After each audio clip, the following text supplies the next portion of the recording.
What's up, folks? Anthony Armstrong here, former NFL receiver and host of Believe in Commanders. And with the basketball season here, you can now pick combo projections across football and basketball from the Specials League. It's a league specifically created for combo projections that includes 2 or more players from different sports or leagues. Make your way over to prizepicks.com/believe and use the code BELIEVE, that's BLEAV, for a first deposit match up to $100. You must be present in certain states. Visit prizepicks.com for restrictions and details. Pick more or pick less. It's that easy. Prize Picks. Today, we discuss Miro. Today, I want to talk about the hellscape that is technical diagramming, right? Everybody's nodding their heads right now. And there is a potential solution that I want to share. There was one name that several people brought up. I did some digging, and it's kind of nuts how much this program Miro has for developers. I have to share this. It could potentially be a game changer for you. So my favorite part about Miro is that half the work is already done. Like right now, typically we spend hours starting diagrams from scratch, gathering information. You get buy-in from every team. That's a lot of work to do. But Miro has a full set of integrations with the tools you're probably already using. And they also offer open APIs and SDKs for custom solutions for all those niche diagramming use cases we have to do, right? So the end result is the same, but it doesn't take forever. It's a massive, massive time saver. I'm transforming basic flowcharts and network architectures, and it all lives in one place. So are you using Miro? Have you used it? I want to hear. That's MIRO.com.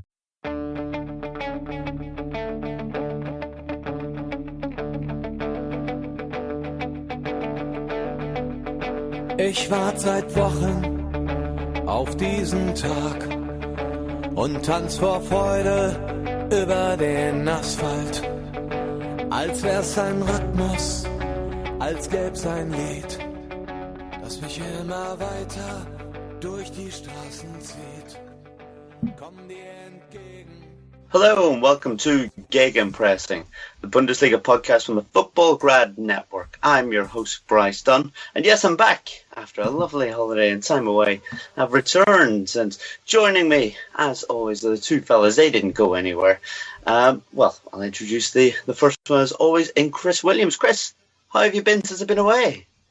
Bryce, I've had a manic week. US TV, US radio, and obviously we're going to get on to why, but it's all revolving around Carlo Ancelotti. So yeah, we were very busy last week as a whole network on a Football Grad network. So unfortunately, it's just the nature of the business. Something bad happens, like someone loses the job, and then we all get really busy. But that's just the nature of football. Well, that's it. I anticipated missing one podcast, but not two, might I say. A bit of a special during the week because of the news. Very exciting and almost out of the blue by the nature of Bayern Munich, I would say. But we're going to go to another person. Join us is obviously Manu Veth. Manu, how are you, especially with all this news and busyness? Yeah, I mean, same as Chris, but Bryce, more importantly, how are you? How are you feeling? You did get hitched. You did get hitched during your little holiday, so congrats to that. Maybe not hitched, but certainly got engaged. Yes, yeah, all very grown up. Yeah, good luck with that. So how are you feeling? You're still feeling like everything is going well? Well, I feel like I've still made the right choice, if that's the question. Yeah, that was never in doubt. The question is, did she make the right choice, right? Well, that's it. She's still got plenty of time to reverse her decision, but hopefully she doesn't. But yes, let's talk about football. Let's get away from whether she's going to leave me or not. Manu, how's your week been? And yeah, I'm sure you were surprised by Ancelotti's sacking. I think, that was actually something we discussed, Chris and I. It's a surprise, but not a shock, because of you could sense that things weren't right. And I mean, we've sounded like a bit of a broken record for some time, because you could sense it, that not everything was right at the Sebener Straße. The chemistry wasn't there. I think the thing that surprised me is that it was so early. We talked about it on the Spezial. This is the earliest that Bayern ever have changed a coach since 1945. And in 1945, they only changed a coach earlier than this in the season because the guy died.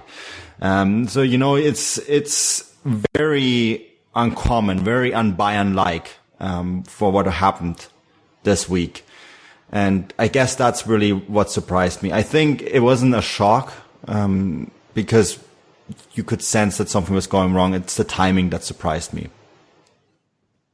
Yeah, very much so. And yeah, I must say, obviously I still tuned in and checked out the midweek pods, and you guys made some very valid points. And we've talked about on this podcast for quite some time that Bayern just haven't looked at Bayern at past, have they? For the most of the last year that we have been podding, they've only shown glimpses of it, really. And a poor pre-season and a poor start to the league campaign, really hasn't done them any favours. And obviously, the result didn't get him the sack. But Chris, since the midweek podcast that you fellas did, has there been any update as to who's coming in? Do we know yet?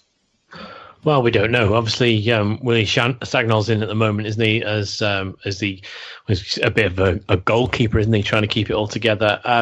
And we're expecting Bayern to make a decision during this international break, so that by the time we come out the other side, so in the next 2 weeks, we'll expect a solution, and we've heard that from the club themselves. So it's looking like it's going to be Thomas Tuchel at the moment.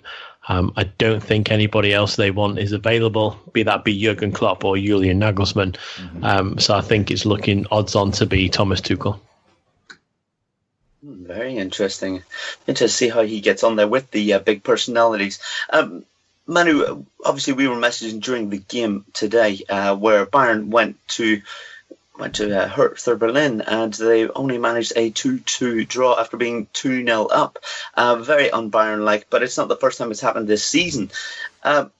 We were all interested as to whether the players would react any differently and come out and maybe hammer Hertha, or whether it would be the same old story. And Manu, it seems like it was the same old story. Nothing seemed to really change. Yeah, I think that Bayern were actually fortunate today. The overturned penalty decision, our favorite topic of late, VAR. There was various different camera angles that we were shown, and then the camera angles that we were shown, and the referee, I think, was shown to suggested that the decision may have been right to overturn the penalty and not give it. And then apparently another camera angle. This is our favorite topic, isn't it, Chris? It showed that Javi Martinez was playing the man before the ball. Penalty. Should have been a penalty. Referee should have just stuck to his decision. And then Bayern would have been in even bigger trouble, at that point. And there were several occasions. I think that the goal that Hertha didn't do themselves any favor, because the Hummels goal was very poorly defended. And the Lewandowski goal, I have no idea what Rekik was thinking. Whatever he was thinking or doing at that situation, it should not have happened. That was not a Bundesliga team standard. So I think Bayern were gifted 2 goals. They were gifted a non-penalty, and they still didn't manage to win. And that is something that is very uncommon. To give away a 2-0 lead, and Hertha are not an Übermannschaft. They're not an exceptional team. They went to Sweden and lost 1-0 to Östersunds FK. Most people don't even know where that is. And they go there and they lose. And then they go and play like that against Bayern, and they actually get a result. And I think that is something that, Bayern are just, there's so much wrong with that squad right now, that it's really hard to even say where do we start. But I think that, whoever's going to come in, I'm with Chris, I suspect it's going to be Tuchel. There will be some massive changes, and there's massive changes will be needed, because this team is not over. The window hasn't just closed, but they are in desperate need of a reform. Yeah, and it looks like Thomas Tuchel could be the man to do that. We talked about obviously the big personalities. Chris, how do you feel that Thomas Tuchel would get on with the likes of Robin and Ribery, which, obviously Robin had a very quiet day today, and Ribery, well, he's come off from an injury that's, well, we don't know how long he's going to be out, but it's going to be tough for any manager to come in and face those two. Well, it is, because, today Hummels, Robin, Ribery and Muller have got a draw in their first ever coaching game. So, they're the guys that pushed Ancelotti out. I don't think it was necessarily the wrong decision. Just maybe it was the wrong decision to keep him on at the end of last season, but that's probably a different pod we can do altogether. How's Thomas Tuchel going to handle the likes of Ribery and Robin? I'm not sure. He doesn't really handle big names particularly well. He didn't really get on with a few towards the back end of last season. Borussia Dortmund, did he? If you look at the Pokal final, even after they won that, there was some harsh words exchanged in the press conference. Well, it was on live television, actually, wasn't it? So his ability to handle the big players, not particularly sure on that. But in his favour, some of the bigger players here are approaching the hill, aren't they? And they're not far from being over it. Robben's 33, Ribéry's 34. Obviously, Muller's a big influence. He's 28, probably in the prime, so got a little bit left of him. And Hummels he knows quite well, I think, anyway, who's 28. But it's Robben and Ribéry who will be the two you'll have to keep the biggest eye on, and they're the eldest. So we'll have to wait and see. But he could come in and galvanise that squad and take it forward, because at the moment, they're poor. I was expecting Hertha Berlin to get battered today, I thought, because Ancelotti had gone out of the door. I thought the likes of Ribéry and Robben and Muller and Hummels would be happy, and they would just raise their game back to how we know they can. But seeing that it hasn't happened, maybe it looks like the problems at Bayern are a little bit deeper. And the fact that Willy Sagnol came out after the game and said, we're not the best side in Germany, that's a pretty profound statement for any coach of Bayern Munich to say, whether they're there for the next 2 weeks or whether they're there for the next 2 years. That's a real big quote that he's come out with this afternoon. Well, that's a huge admittance of, it's the fact. It's true. I actually had this down as a 1-1 draw. And, when Bayern scored early, I was worried that I got that really wrong. So 2-2, I'm not too far off. But, I think, and Thomas Tuchel apparently internally, privately has said that he will only take the Bayern job if Robben and Ribéry are gone next year. And I think that makes sense when you look at this game, and I love Robben and Ribéry. They're two fantastic players, and Ribéry went down with what looked like a horrible injury today. He couldn't even walk and, had to leave the stadium on crutches, and, he's 34 now, and a terrible knee injury could be maybe even career ending at this point. I don't wish that for him, but I see why Thomas Tuchel would demand that, because it is the big egos at Bayern. They are the two biggest stars other than Thomas Müller. And I think if they want to build a new hierarchy and bring in new players, it's not going to be possible with those two being there. It's just not going to happen. The reason for that is quite simple, because both of them expect from themselves that they will always play and that they will play the full 90 minutes. And that is just not the reality anymore. They don't have it in them anymore to do that. Robben went out at 58 minutes today because, frankly speaking, he wasn't playing well. And, he did not like that one bit. And I don't think there can be an overhaul of the squad with those two being there. And I can see why Thomas Tuchel is saying, look, as part of the contract negotiations, if I come in and I clean the house, we have to do this right. And then that means we have to maybe let those two go, and that's going to be very hard. I think that's going to be the hardest task that Bayern has faced in a long, long time. You remember, this is the golden generation at Bayern. This is the generation that won the triple. No Bayern team in the history has done that. And, they were the core players of that squad. And I think it's going to be difficult for any coach to moderate that. That's maybe task number one, clean that up and bring in new faces. Well, Manu, you said that some people are blaming the rather odd atmosphere at the club on Hoeneß. I mean, why is that? Why are they pointing the finger at him? Yeah, that's the fans. When you get the sense, not all is well at Bayern. Yeah, so the sense is that a lot of this is going on since Hoeneß has returned. The lack of transfers, big name signings. People are saying we cannot compete for a Champions League title by signing Tolisso from Olympique Lyon. A good player, but no one has ever heard of him before.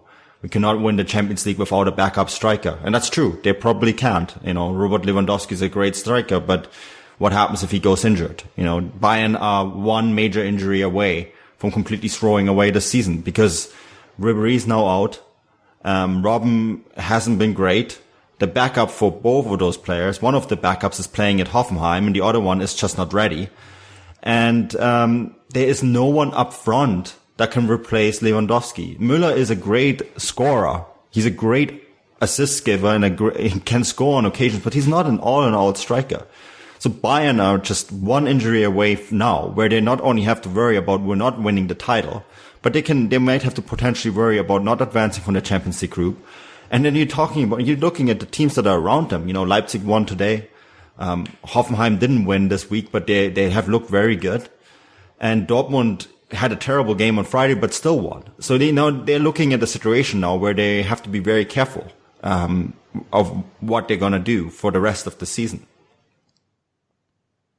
Chris, before we move away from the changes at Bayern, what can we expect? We're going into international break. Is there anything we can expect to happen apart from maybe a new man at the top in Tuchel? What else can the club possibly do in the next 2 weeks or so? Well, they can do very little because obviously the transfer window's closed, so they can't bring any players in. So it'll just be on the coach. But with that, if the new coach comes in this international break, it should give a lift to the rest of the club. And if it is Thomas Tuchel, that should bring a lift in. We all know what a fantastic tactician he is. I'd expect him to sort out the problems quite quickly at Bayern, especially tactically, and get them back winning. And it'll only take a couple of games for him to get everyone on side into his thinking. And then we can see where they are. But apart from that, I can't see anything else more radical than a new coach coming in, Bryce. Well, Chris, just finally, I mean, obviously you studied Tuchel's work at Borussia Dortmund, his time there. Do you see James Rodriguez being a type of player that he would like to have in his starting 11? Because he doesn't seem to be featuring as much as maybe people would have expected. Well, don't forget, he had that bit of a nasty injury earlier on, didn't he, in the season, pretty much as soon as he arrived. Will he be featuring? You would expect that if Tuchel comes in, he'll be looking to build straight away. So I would expect us, to see a little bit less of the two we've mentioned, and maybe the bringing through of the likes of Kingsley Coman a little bit more, as well as James Rodriguez. So yeah, he will naturally look to the future, Thomas Tuchel will, but I don't think he's daft enough to cut off his nose and spite his face. If he wants them phased out, he'll probably phase them out himself. But with Ribéry being injured, when he comes in, if Ribéry's still injured after the 2-week international break, he'll have no option but to try new players. I think he will be more happy with trying youth and maybe some of the less established players and develop them on, which is obviously something we've been exceptionally critical about Carlo Ancelotti of, because although he's a good manager, he comes in and he takes established players and he gets them playing in an established way. And, he hasn't got that at the moment because he's only got a couple of big name stars. Yeah, maybe just to quickly add to that James situation, that was actually one of the things that I picked up from different quotes from fans that were unhappy with the situation. And there was actually a lot of people believing James didn't play today because he's Ancelotti's boy. And every Bayern coach gets one transfer, gets to choose one transfer.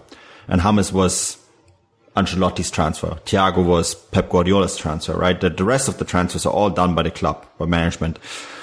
And there was some suggestion that James didn't play today because Ancelotti was sacked, and Willy Sagnol was told not to play him and go with the standard formation. So that's possibly a political situation, and people are blaming that on Hoeneß. Whether that's right or not, I don't think it is, but it shows you what people are thinking about Hoeneß coming back and taking a major position at the club.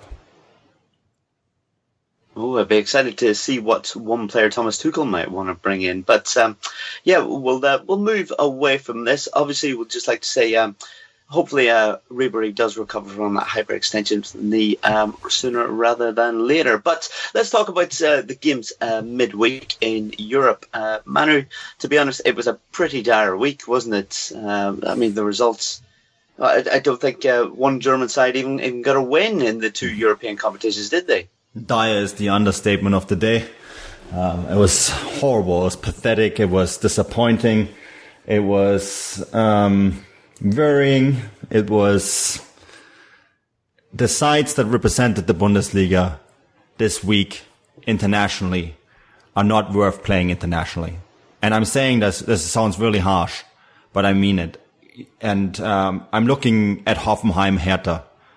Cologne was maybe a little unlucky, but you cannot lose in Sweden at Östersunds. I'm sorry, that should never, ever, ever happen when you play as a Bundesliga side. If you can draw Bayern 2-2 at home, you must win away at Östersunds. And Hoffenheim, they were up 1-0. How can you lose at Ludogorets Razgrad? I understand that they're a good side. And I understand that some other teams have lost there too. But if you're a Bundesliga side, you finish top 4. There is no way you should lose that game. No way. And that is just unacceptable. And I think when you look at the squads that were put out by Hoffenheim and Hertha, it was disrespectful. You know, they were rotating squad players off the squad. They were playing in experimental teams. For these little teams, this is the match of the year.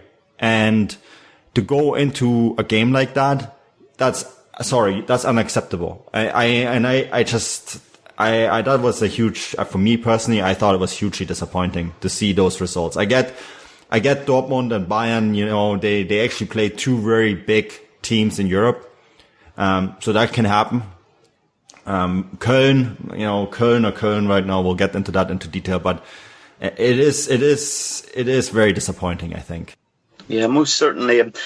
Chris, we obviously spoke up your pre-season and the end of last season about Borussia Dortmund and RB Leipzig going into Europe, and we said it's going to be exciting to see these attacking sides going at others, and we anticipated that they would do pretty well, and it just hasn't been the case, has it? I mean, obviously in a group you've got plenty of games to pull it round, but it's definitely not been the results they would have wanted after 2 games. No, and if we look at each one individually, PSG wiped the floor with Bayern, didn't they? Although Bayern had the better possession, and they had the better chances at times. It's just PSG were more clinical and they took their chances well and they picked them off at will. It was quite similar to watching Dortmund play against Spurs the other week, actually, where Dortmund had majority of the possession, but Spurs just picked them off randomly. But if you look at that game in isolation, PSG against Bayern, and then you look at the side that Ancelotti went with, you can understand why they had the floor wiped with them. I spoke midweek, and Manuel and I spoke midweek about how narrow they were, and then all of a sudden, one of the wide fullbacks is getting a goal after 120 seconds. So that was a very poor decision by Ancelotti. Dortmund getting beat by Real Madrid. Okay, so they're the defending champions, the only team that have ever won it back-to-back. They're full of stars. They've got an established manager. And Dortmund, on the flip side, have got a few new players that they're trying to gel. They've got a new manager that's come in. And although they're playing very well domestically, it's just not hitting for them in Europe at the moment. So I think we can sort of forgive them for that. RB Leipzig against Besiktas. Leipzig are brand new into Europe, the very first season in Europe, and they're playing in the Champions League. They're a pot 4 side, so they've got 3 other good teams in their group. And Besiktas, although they're not one of the strongest sides, they are very, very well known throughout Europe, and they played many, many European games. And this is Leipzig's, something like their second game in Europe. So it's going to take them time to get used to playing in Europe. It's completely different than playing in the league. It takes a separate mindset and a separate approach to football, and they're learning that the hard way. And I think that's the same for Hoffenheim as well. They've gone away to Ludogorets, who have played in the Champions League before, and they played, big sides as well. And Hoffenheim are learning. Cologne absence for 25, 26 seasons. They may as well be European debutants as well. They don't have anybody left over with any real European experience running through that squad. And then Hertha Berlin, I put this one down to the fact that they just play awful football at times. And Manu's quite right. They shouldn't be going to Sweden and getting beat and then coming back and drawing with Bayern Munich. If they can do that there, they can do that away from home. It's not like they've had a horrendous journey of 3, 4, 5, 6, 7,000 miles, it's the middle of nowhere. They've had a pretty easy flight up to Sweden and then come straight back. So I would say Hertha Berlin is the most disappointing one of them all. The others, apart from the Bayern one, which I think was the manager's fault, the others are just part and parcel of new sides and new experiences at the moment. I think Nagelsmann underestimated Ludogorets, and he's guilty of that. This is not the first time he's done this. The squad was heavily rotated, and then Chris is right. You can note that down to experience, and he is 30, and the side has never played in Europe. But heaven's sake, that's a Bundesliga side. You can't be a top 4 league in Europe and go to Bulgaria and lose. That can happen maybe once, but this is the second time that they give him away a lead in Europe, and I think they're gonna have to learn really quick. I think experience is definitely one fact, but I think, a lot of talk in Germany about the model of the Bundesliga and whether the Bundesliga, is not good enough right now. And I think,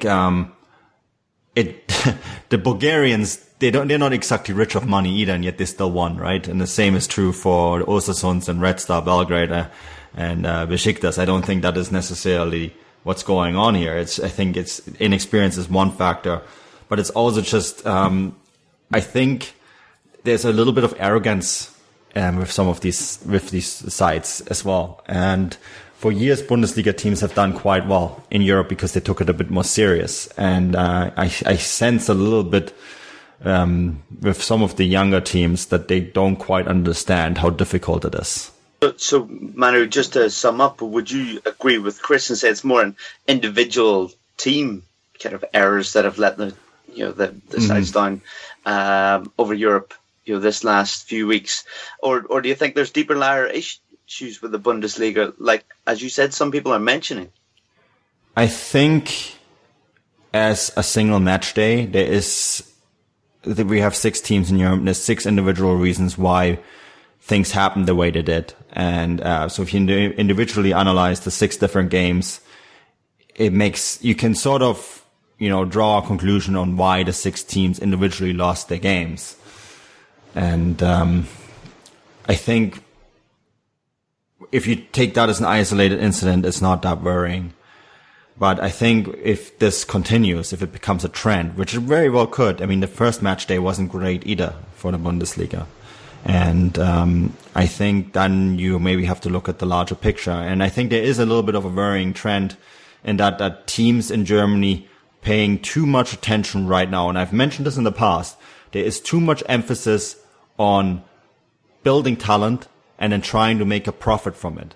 Now, full bank accounts are not going to win football games. Borussia Dortmund have a ton of money. Bayern Munich have a ton of money. A lot of the other Bundesliga sides, they're all financially very wealthy. And we want that. Don't get me wrong, I absolutely want that. But you cannot be a feeder league to England and expect to win in Europe. You have to decide. If your Bundesliga wants to become the Eredivisie on ecstasy, a posh version of Dutch football, I don't know. I don't know if that is the vision that we want. And you have some managers, some Bundesliga teams making that the model. We're buying so we can sell with profit to the Premier League. Well, that's fantastic. You know what? I don't think anyone wants to see that. I think individually the different Bundesliga sides have to say, like, yes, making a profit is great, but if you want to be competitive and also make that next step as a league and, break into markets like North America. I live in North America. They see those results and they think, okay, well, this is not great. This league can't be any good. All the teams are losing in Europe, and that is, I think that's something that they have to keep in mind. It's also noted that, players are leaving. If you are choosing in North America, everyone has an A team, which is usually the MLS team, and then they have a team in the Bundesliga. Now, a lot of times Americans pick Borussia Dortmund and Bayern because there's a small chance that these teams will keep their superstars. In North American sports, it's all about having a superstar on your side. Entire teams are built around franchise players. And that's very important as an identity factor. So if you want to break into this North American market, guess what? Do not sell the franchise player guy to England because you will actually sell your fans with him. So that's, I think, something that needs to be maybe addressed. Bryce, I'll maybe do a little bit of defending of some of the teams. I think if we are looking at the match day there, and even the one previously, and if you take out Hertha, because I think they just play poor football, if you take out FC Cologne because they haven't been in Europe for 26 years, and if you take out Leipzig because they're a newly created side really in the big scheme of things, and you replace them with Schalke, Gladbach and Bayer Leverkusen, I think we have a better week. Yeah, I would actually agree with that, Chris. They actually, the kicker had a statistic on that. Schalke and Bayer are the biggest the third and fourth biggest collector of UEFA coefficient points in the last 5 years, behind Dortmund and Bayern München. And they're not there. Neither Schalke and Bayer Leverkusen have qualified. It's kind of like when you take the English equivalent, when Chelsea wasn't there last year, right? And they were replaced by Leicester. Now Leicester did actually really well, but let's take United, Chelsea, and City not qualifying for Europe. And you have an entire different picture, right? And I think, Chris, I think you actually have a very good point. So I think this is really, one thing to keep in mind is the short term one match day, and if next match day, all those teams win, or 4 out of the 6 teams win, and, 4 out of this, 4 or 5 teams out of that reach the next round of the European stage, then I don't think we have to worry. So I think it's a warning shot that could become a trend, and I hope it's not becoming a trend. Just very quickly, one last question. Chris, do you see Bayern, Borussia Dortmund, and RB Leipzig getting through their group? At the moment, I fear slightly for Borussia Dortmund, but they've got 2 back-to-back games against Alpel Nicosia, who they should get a load of hot points from, and then sometimes Tottenham can be a little bit iffy travelling, so they could pick up some more points, and then who knows what happens in the Bernabeu. So they may be okay. I don't think that Hoffenheim will get through. I just think they're in a learning curve at the moment. Cologne, potentially, if they pull themselves out of this horrendous rut they're in. I'd like to see Leipzig get through, because I think on knockout football they would be quite good. And Hertha Berlin, I don't think they'll be getting through the group stages. So if I had to put my money on anything, I would say Bayern, Dortmund, and probably Leipzig will get through. I don't know if the Europa League teams will. And Dortmund could end up in the Europa League, and then they would collect a ton of points there, because I could see them go very deep, or maybe even win that. Yes, indeed. Well, we'll just have to see what happens with these sides in the next few weeks. But we've talked plenty about Bayern Munich and how they're, having a bit of a troubled season. It is good news, though, partly for the league, would you not say, Manu, in the title race? I mean, obviously we're seeing Dortmund up in first. Yes, Bayern are still in second, but there's 5 points difference now, and it's only a healthy thing as well. We've spoke about it before, haven't we? That obviously if Bayern was to win the league every year, it's not good for the rest of the side. So this could be a good effect for the other teams. I don't want to be accused of having an agenda against Bayern München, but this is good fun, isn't it? It's exciting to see them struggle, and you don't want anyone seeing struggling, and I actually really, really mean that. But it brings a very good storyline to this league. It really does. And again, I want Bayern to sort out their problems. I want Frank Ribery to get well, because he's a beautiful player to watch. But it is fantastic because we have this great storyline. And Chris, I mean, this is something that we talked about in our Spezial. This is a fantastic storyline. And look at Dortmund. They're 5 points clear of Bayern. The way it's going for Bayern, those 5 points might grow pretty quickly. And although I could see Bayern rallying late and trying to get in, but this is good fun. I mean, there's uncertainty. We don't know how the season is going to end. No, we don't. It is good at the moment. And we had this, when we first started doing the pod, Bayern had a little bit of a challenge from RB Leipzig, and they kept with it, and it was very close. And then all of a sudden, Bayern pulled away. So it became a little bit similar, didn't it? I mean, this season, Dortmund are top, 19 points from 7 matches, but remarkably, they've got a plus 19 goal difference. I mean, how crucial might that be come the end of the season? And then, there's a good glut of players, a good glut of clubs that are between 2nd and 6th. It's all nice and tight, and it can go any way depending on your result in the match day. So, Bayern have dropped themselves a little bit, but they find themselves coming a little bit more now. That draw, if that draw was a defeat, they would be in trouble. But they've sort of got away with Hoffenheim slipping up. But Leipzig are there in touching distance, as a Hoffenheim. Unbelievably, Hanover and Augsburg are still there for how much longer, I don't know. Gladbach are on the rise. Little disappointed that Bayer Leverkusen have slipped again down. And I'm thinking more of next season. If we can get a really strong European sides in next season, we shouldn't have the problems that we saw midweek. So it is really good for the league. And as it has last season, it's pretty much the same down the bottom, isn't it? Yeah, familiar faces.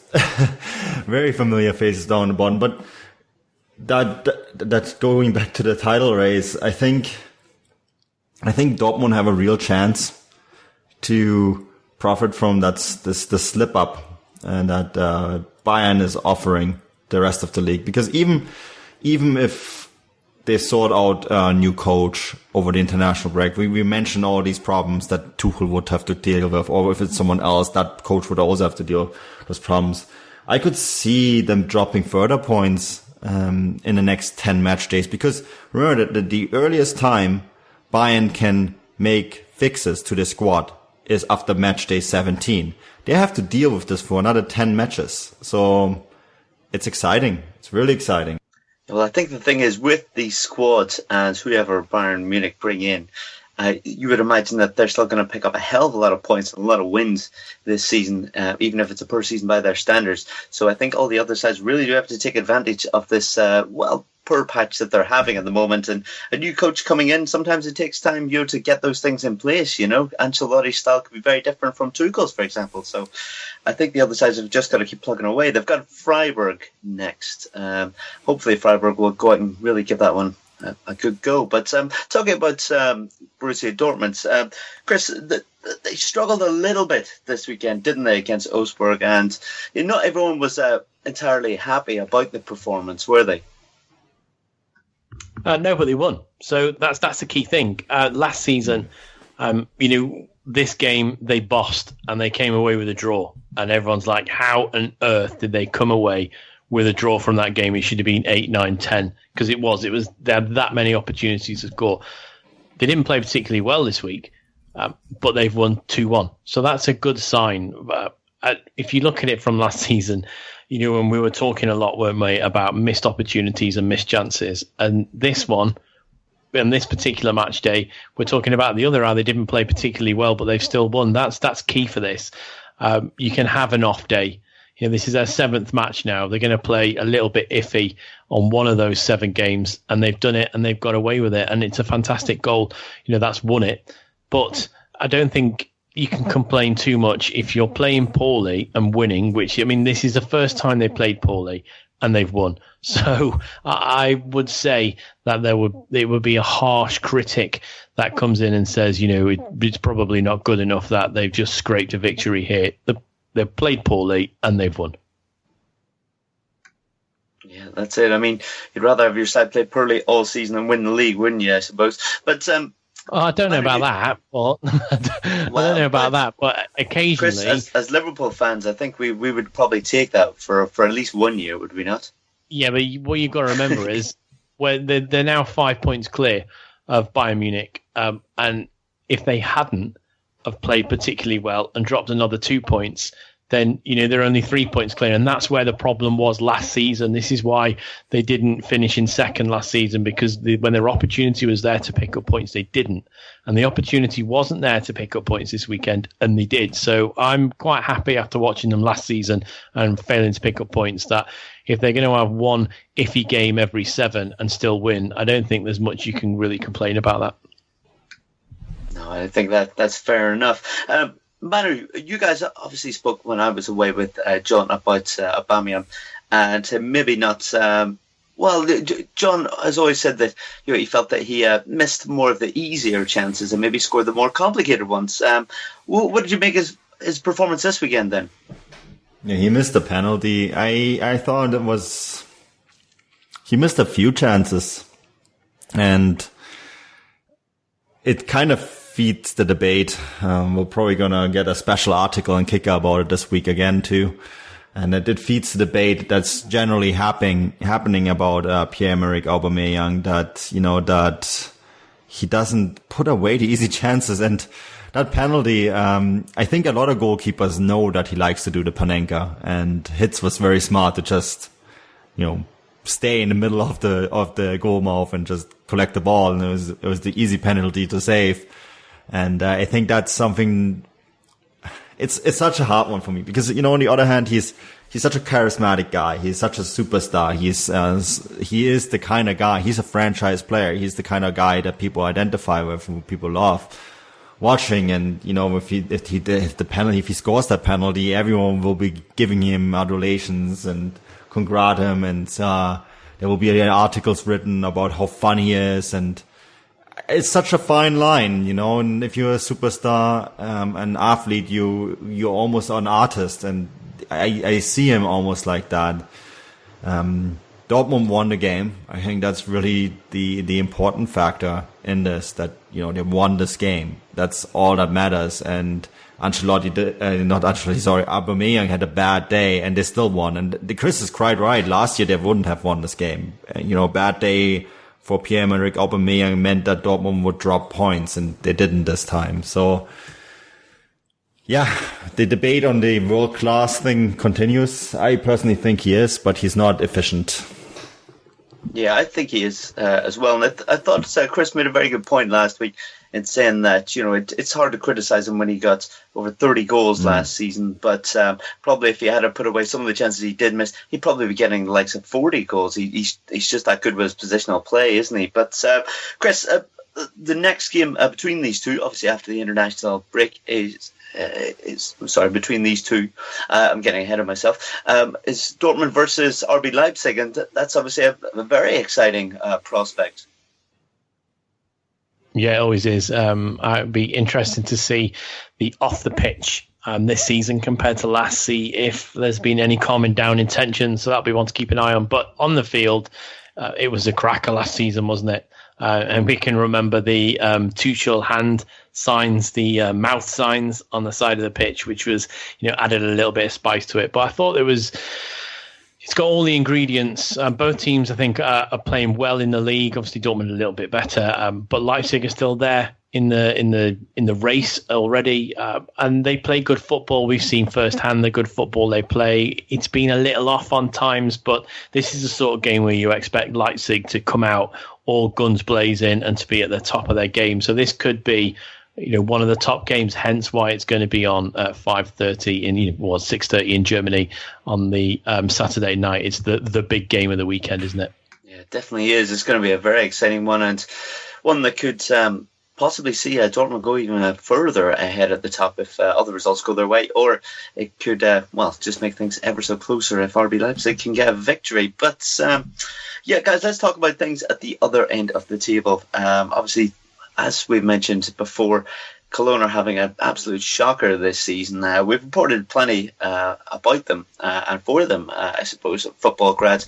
And we keep expecting them to get a win or at least get a goal or two. But things have been really, really poor, and a big contrast compared to last season, hasn't it, Manu? But you and I watched the game. We were messaging today, and I thought they played fairly well.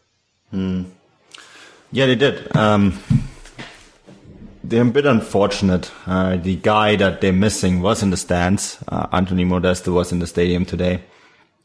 And they just can't score.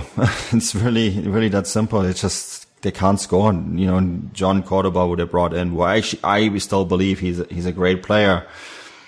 But he is not the same kind of player. And they replaced one guy with another guy who doesn't fit that system, and I think that's hurting them really badly.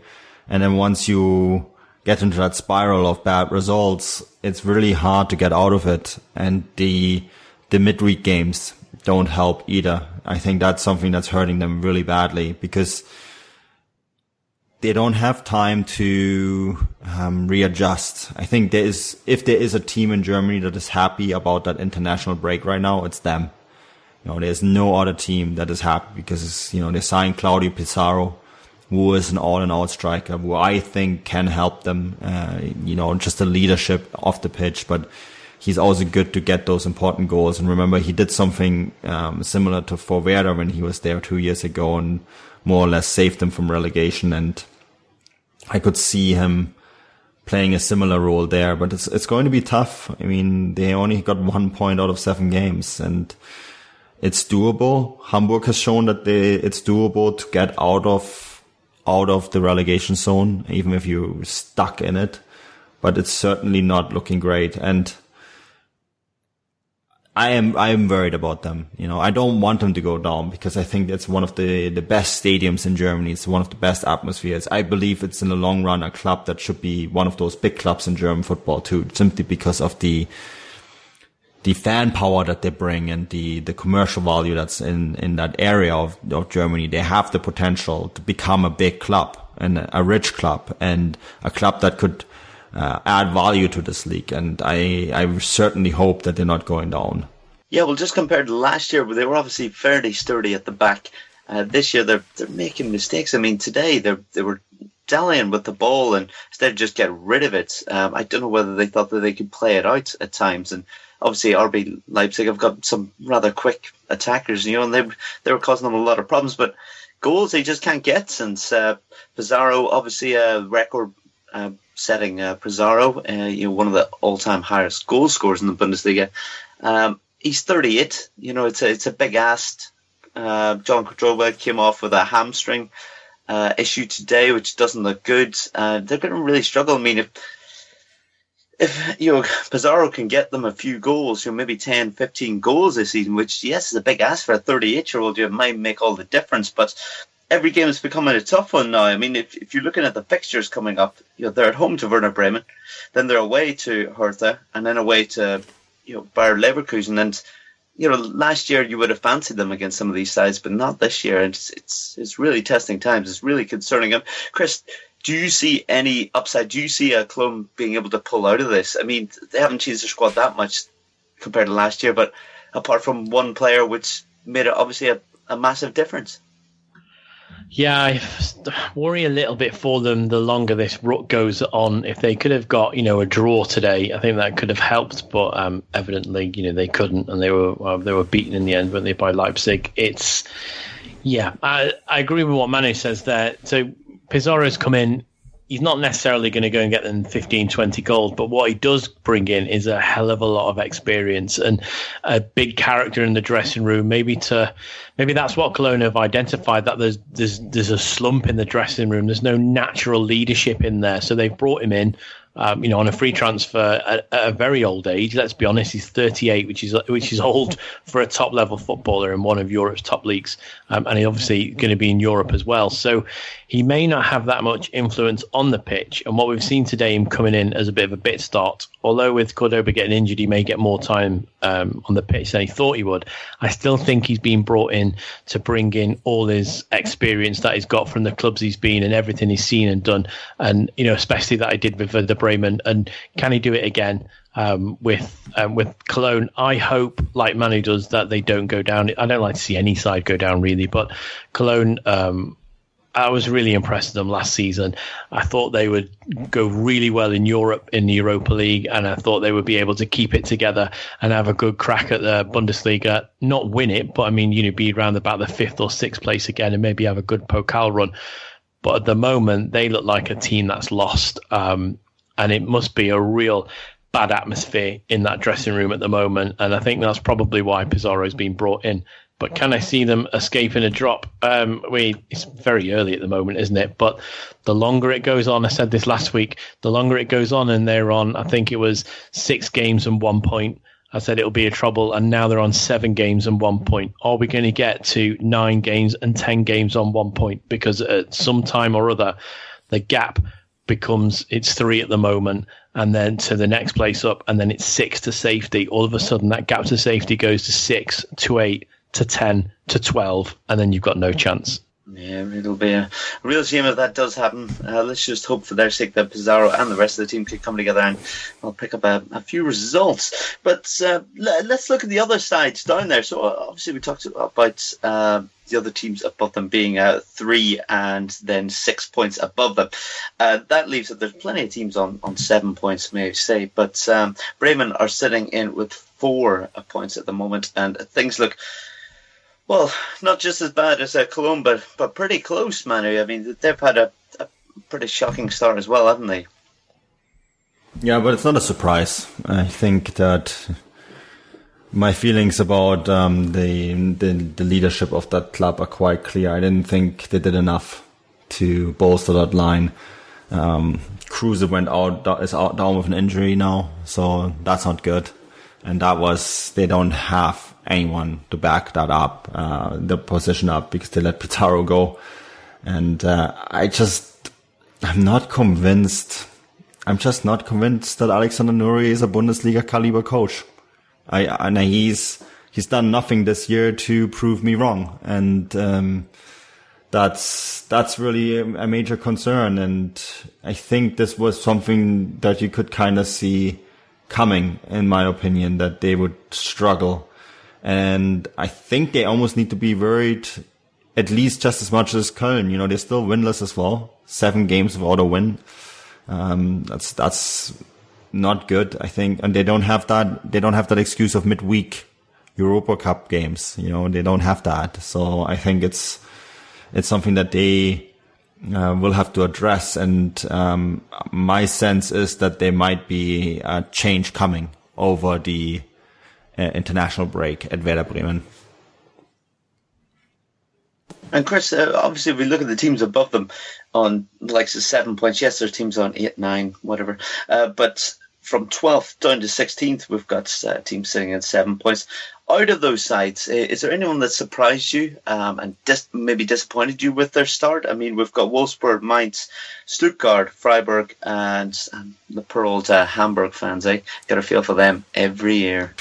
Every year, yeah. So I would say that Freiburg have surprised me, maybe a little, but shocked, probably not, because of who they lost in the summer. So that was always going to be their problem, and we talked about that at great length last season. What could they do this season? And now they haven't got the 2 that they have got anymore. It's looking hard for them. I don't really think there's anyone that's going to shock me. Mainz, I would have had down there fighting anyway. Hamburg, just for the reason they're down there anyway. Then we always need a newly promoted side. To be honest, I didn't think it'd be Stuttgart that'd be down there. I did think it would be Hanover. So my initial prediction is looking very wrong at the moment. I mean, if you're looking from 12th down, we've got Wolfsburg, as you said, who were in that danger area last season. So there's no real issues I've got with any major surprises, apart from the team that's holding them all up at the very bottom. I didn't expect them to be there. So that's the main surprise. If we're looking, Bryce, from 12th down to 18th, my biggest surprise is 18th. Yeah, unfortunately for them, but well, let's just see how that develops. As you said, it's only going to be another few losses, and it may be a step too far for them. Let's hope that is not the case. But as we said earlier, that it's international break coming up once again. Yeah, it seems like we just had this, didn't we? So, but yeah, let's talk, Manu, obviously about the upcoming internationals. Germany are playing someone which I predict they're going to lose to. Oh, the team that they're playing will lose. Yeah, I think you might be right. They're playing Northern Ireland first, right? Not what I said. How do you feel the game's going to go? Obviously, we're second in the group. You guys are first. You're 5 points ahead with 6 points left. Northern Ireland obviously know that it's a big ask for you guys to lose 2 games. I think you told me once that you've lost, was it 2 qualifier games in maybe 92 or something, which is phenomenal. But Yeah, I mean, so if we're looking from a Northern Ireland perspective, I suppose a draw would be a nice result for us. But how do you feel things are going to go? Are you looking forward to the international break? I do enjoy watching Germany. I'm not looking forward to this game in particular because I know how Northern Ireland play against Germany, and I expect that they will park the bus and then put in a wall and probably dig in a trench and do everything they need to maybe sneak in a goal and get a result. And I've seen that at the European Championships in 2016, which was one of the worst games I've seen my entire life. It's 90 minutes I want back. And I suspect it will be a similar scenario. But on the other hand, maybe the game will surprise me because, Bryce, you guys need to win and Germany just needs a point. That changes the entire dynamic a little bit. So maybe Northern Ireland will actually try to play football. And if that happens, if Northern Ireland opens this up, then, and Germany gets a goal or two, then it could be floodgates. But I suspect you asked me about a prediction, and usually I don't like to predict those games until I've written my preview, which I'm going to. But I suspect I will put down a 2-0 or 3-0 win for Germany. Well, funny enough, watching Germany in Northern, the first ever Northern game I went to, I remember Christian Ziegler, who played for Liverpool as well. He scored a free kick against us. I think we lost 3-0 on that day. I remember trying to blank it out anyway. But yeah, it's obviously very difficult for us because we've really, if we want to finish top of the group, your automatic qualification, you've got to win it, which is very hard on us because this is one of the best qualifying campaigns we've had in many, many years. I think we've got one of the best defensive records, if not the best in qualification. And yeah, it's a shame. We're going to get so close, but we're still going to have to go to the playoffs. And playoffs, you never know who can reach your game. But my predictions, well, I've got to stick on my side, don't I? And with my nation and say we'll win it 1-0. I can only see a goal coming from a set piece, but well, it'll be interesting because the podcast, obviously where you're from, where I'm from. I just hope that it's maybe not as dull for you and as stressful for me as the European Championship matchup between the two of them. Manu, we'll talk a little bit about the German squad that's been called up. Is there anyone that has surprised you, their inclusion, or anyone Northern Ireland should fear coming into that squad? Well, where do I begin? Apart from the obvious, I suppose. I think we also need to go to Chris. Chris, what's your prediction for this game?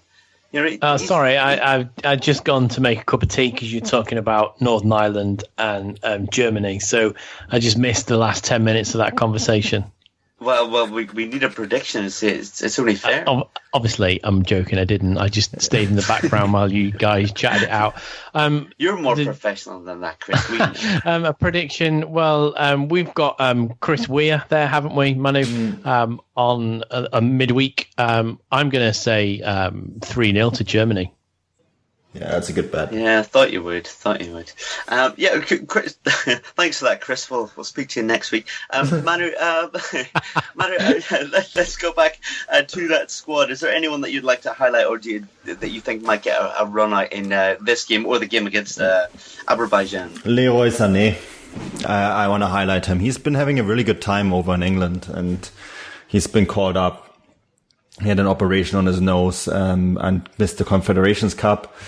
He's a fantastic player, fantastic talent. Manchester City can be so fortunate to have him. He's still only 21 and dazzling player. And I think he'll get plenty of playing time because he has pace, he has creativity, he can surprise people. He's exactly the sort of player Bayern would need to replace Robben and Ribéry, but that's a different story entirely. I think that's who you want to watch. I think he's going to be absolutely fantastic. Yes, definitely. Okay, Manu, just one last thing before we, more or less wrap up the show today. obviously it's going to be very tough for Northern to even get 1 point, never mind 3. That would 1 point or 3 for Germany would mean that they qualify, though. If they do get a point or more and they go to play Azerbaijan fully qualified, what type of team do you expect them to play then? What type of starting 11? Would it be somewhat a B team? No, I think those days are over. The consensus after the European Championship qualification was that Germany did not take the qualification serious enough, and then as a result did not win the Euros. So that's also why I suspect that Germany will take the game in Northern Ireland very serious, which is of course adds to the bad news for you guys. They will field the best possible squad, and I think that, the selection shows that he picked players that are really in form and, some very young, exciting players. Every position looks very good, including goalkeeper. The starting keeper for Germany will be the first keeper for Barcelona. So Neuer, although he's world class, will not be missed. And I reckon that maybe that's the only position where he will rotate in the final game. He might give Trapp some playing time. He might rotate a couple of the defenders, but it will be a strong team for both those games. Well, I think that more or less does it for today's show. We'll obviously be back during the international break, covering any news that does come in, and obviously covering the international games themselves. I'll be able to talk about Northern Ireland beating Germany, as you may know. But that does it for today. Chris, sorry that you haven't been included for what might feel like a lifetime now.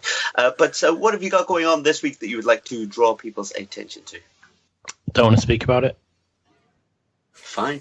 We're full. No, we've got loads of stuff going on. There's loads of previews, international previews. Manu's writing a load. I'll be doing the imagery for them. As I said earlier, we've got Chris Weir should be at the Northern Ireland Germany game, which will be fantastic. I'm trying my hardest to get over and cover Slovenia for football grads. So yeah, there's loads going on. Even though it's a international break and club football's taking a back seat, obviously we won't be, and we'll still be pushing out the content. Great stuff. And Manu, is there anything that you would like to draw people's attention to just before we finish up? Yeah, Chris pretty much mentioned it. We're going to try to preview a lot of those games. I have the list in front of me, and I will take a little break after this podcast, make some coffee and type them all out. And then we have something special on the Usmanov Everton situation come out on Football Grad. That's thanks to D-Esk, who's providing us the article. So that will be out by the time this pod is out. So if you're an Everton fan, head over there, check that out. And yeah, I mean, that's it. I guess we are all waiting. What is it? Habemus Popum when they announce the Pope. I guess it's going to be Habemus Trainerum for Bayern Munich. We're all waiting for the white smoke and see what's going on at the Sebener Straße. And I think as soon as we have a decision and an announcement, we'll probably be back for that. Yeah, I would say you're right. I would say there may be another special pod coming your direction. The only thing I'd like to point people in the direction of, I suppose, apart from the Glatza Mexican football pub, which will return this week after taking a break last week. But yeah, guys, thanks for tuning in and listening. Can you just head over to the likes of iTunes, just give us a few comments if you can, maybe even rate the show. We'd greatly appreciate that. Apart from that, go to Football Grad Live on Twitter. Check out all the articles coming your way. I've been your host, Bryce Dunn, and thank you for tuning in, and auf Wiedersehen.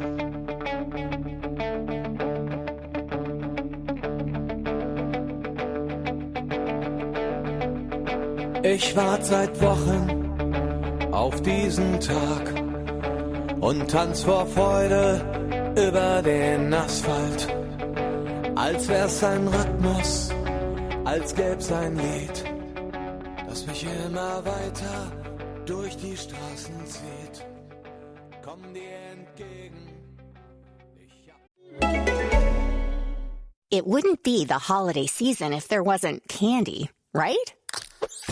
Celebrate the holiday season with the Holiday Crush. They've sprinkled candy with a holiday theme and fun-packed challenges every week for 5 whole weeks, finishing on January 4th. The more challenges you complete, the better your chances of unwrapping delicious rewards. So, are you ready to crush the holidays? Play the Holiday Crush now. Download it from the App Store, Google Play, or Windows Store for free. Terms and conditions apply. With AMC Plus, the plus doesn't just mean more, it means better. Available through the platforms you're already on, AMC Plus is a premium streaming bundle with the best of AMC, plus the complete collections of Shudder, Sundance Now, and IFC Films Unlimited. Get the latest from The Walking Dead, with early access and exclusives. Binge acclaimed series like Mad Men, ad-free, and with new content dropping each week, like Gangs of London, a powerful drama about London's criminal underworld. There's always something fresh to check out. Sign up at amcplus.com.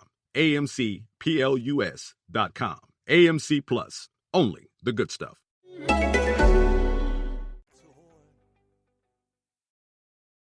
Today, we discuss Miro. Listen, when it comes to running client workshops, the dream, of course, is to get those creative juices flowing, right? But typically what ends up happening is thousands of hours get wasted because of poorly facilitated meetings. So I have Maya with me today. She's a consultant who runs Fortune 100 workshops, from leadership training to team building, and she has the insider tip on what makes things work. Maya? Thank you, Jason. I've been doing this a long time. My number one tip is to bring everyone into that visual collaboration platform. So personally, I use Miro, and it's completely changed how I interact with the room. You have to give people a way to feel like they're in the room even when they're not. That's something you can do easily in Miro. Otherwise, they've seen the same slides and format 1,000 times. Falling asleep, eyes glazing over, yawns, all that. Exactly. When people follow me on the Miro board, everyone is literally going on a journey with me. We're adding thoughts, we're reacting, and we're voting for the best ideas. It's great. Connective magic. I like it. That's MIRO.com.